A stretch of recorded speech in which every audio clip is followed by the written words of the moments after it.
Greetings, Frank Giannino here. Last time I sent out an email of 7 tips on how to choose the right shoe.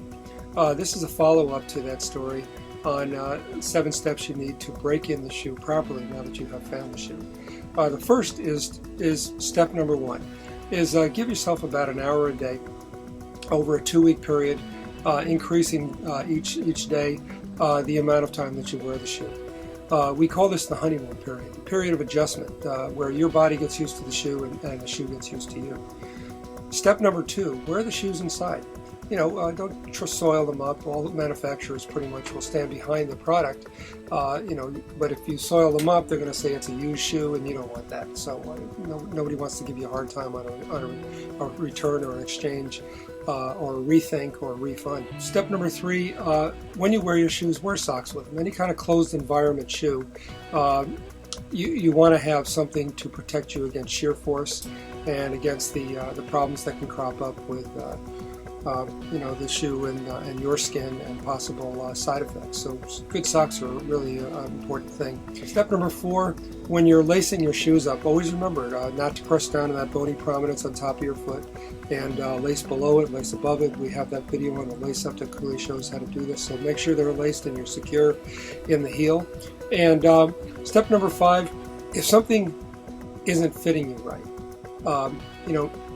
then you've got to pay attention to it, because it will turn into a problem as you pack those miles on. Step number 6, be aware of those small things acutely. Maybe there's pressure on the toe and it's turning in as your foot lays out. Maybe you've got pressure up on the neck of the foot, and no matter what you do to adjust laces, you can't quite seem to cinch things, and maybe you need to modify the fit internally so that we can adjust that. But these shoes should not be giving you a problem. Relative to any of the small things that can crop up while you're wearing it. And step number 7, never go out there and start packing on high miles, a high level of activity, unless you've gone through a decent break-in with your shoe on. This is for your safety. Some extra tips to think about as we close this video is, see somebody knowledgeable. Of course, we're that place to come. Because we understand foot function. We watch thousands of people walk, come and go as far as their gait analysis, and we transfer that into really useful advice when it comes to getting fit properly. Always be careful of width issues. I cannot emphasize this enough.